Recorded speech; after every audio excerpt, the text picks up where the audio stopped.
অন্যদিকে কোচবিহারের চান্দামারিতে উত্তেজনা, তৃণমূল বিজেপি সংঘর্ষের খবর আসছে। তৃণমূলের বিরুদ্ধে ঢিল চোরার অভিযোগ, ঢিলের ঘায়ে আহত বিজেপির বুথ সভাপতি। অভিযোগ বিজেপির।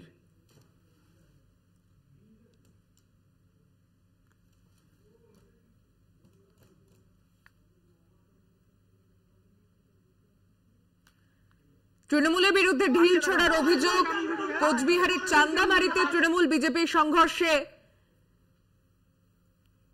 তৃণমূলের ছোড়া ঢিলে আহত হয়েছেন বিজেপির বুথ সভাপতি।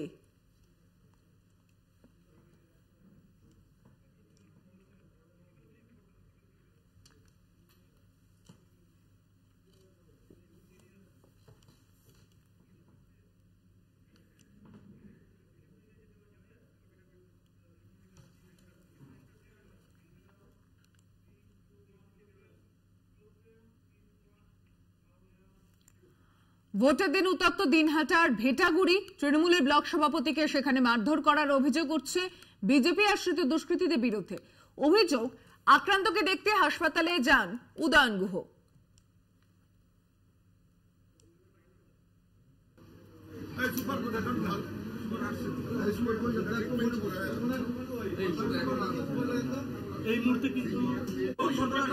তৃণমূলের ব্লক সভাপতিকে মারধর করার অভিযোগ উঠছে বিজেপি আশ্রিত দুষ্কৃতীদের দিকে।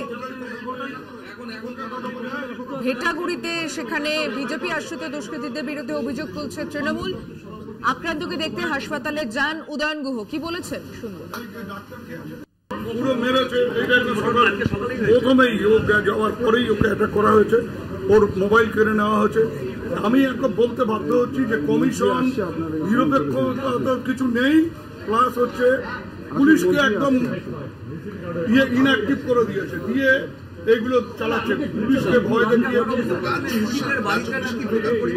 আছে বলেই তো ওরা আজকে যারা ওকে মেরেছে তারা, আমি একদম 100% পুলিশ গিয়ে নিশীথ প্রামাণিকের বাড়ি রেড করুক, ওই বাড়ি থেকে যদি না বেরোয় রাজনীতি। আমাদের সঙ্গে টেলিফোনে রয়েছেন প্রতিনিধি রবিউল হোসেন। রবিউল, দিনহাটায় সকালে যে ঘটনা ঘটেছিল তারপর এখন এলাকায় কি পরিস্থিতি?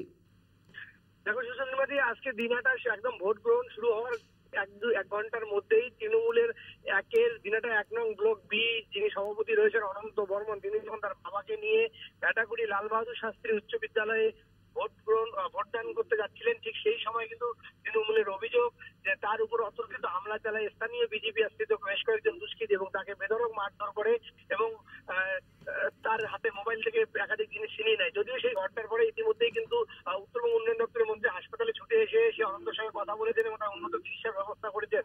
এবং সেই ঘটনার পর মন্ত্রী কিন্তু সোজাসুজি থানায় ঢুকে একেবারেই দিনহাটা থানার যে কর্তব্যরত পুলিশ অফিসার রয়েছে তাকে কিন্তু সেই দুষ্কৃতীদের গ্রেপ্তারের দাবি জানিয়ে এসেছেন এবং তৃণমূলের যিনি অবজারভার রয়েছেন ভেটাগুড়ির, তিনি কিন্তু দিনহাটা থানায় বসে কিন্তু একেবারেই ধর্নায় বসে রয়েছেন। অপরদিকে কিন্তু অভিযোগের সঙ্গে সঙ্গে বিশাল সংখ্যক পুলিশ বাহিনী তারা কিন্তু ভেটাগুড়িতে মোতায়েন রয়েছে এবং কেন্দ্রীয় বাহিনীর জওয়ানরা তারাও কিন্তু মোতায়েন রয়েছে। এই মুহূর্তে সেই যে বুথের সামনে অভিযোগ, সেই বুথ বেশ কিছুটা শান্ত রয়েছে এবং ভোটাররা ভোট দিচ্ছে। কিন্তু তৃণমূলের অভিযোগ যে ভেটাগুড়ির ওই নির্দিষ্ট 2টি বুথে শান্তিমতো এই মুহূর্তে কেন্দ্রীয় বাহিনী থাকলেও এবং ভোটাররা শান্তিমতো ভোট দিল। ভেটাগুড়ির মূলত গ্রামের যে অংশগুলো রয়েছে সেখানে কিন্তু তৃণমূল কংগ্রেসের যারা কর্মী সমর্থক এবং ভোটাররা তাদের উপর কিন্তু অত্যাচার এবং হুমকি প্রদর্শন করছেন বিজেপি দুষ্কৃতীরা এবং কোনোভাবেই তাদেরকে ভোটদান করতে দিচ্ছে না। এবং সেটা তৃণমূলের আরো অভিযোগ সেই সমস্ত ঘটনাই হচ্ছে কিন্তু কেন্দ্রীয় বাহিনী যারা রয়েছে তার একদম উপস্থিতিতেই বিজেপি দুষ্কৃতীরা বুথের বাইরে দাঁড়িয়ে থেকে এই কাণ্ড ঘটাচ্ছে। ধন্যবাদ রবিউল হোসেন, প্রতিনিধি কথা বললাম তার সঙ্গে কোচবিহার থেকে।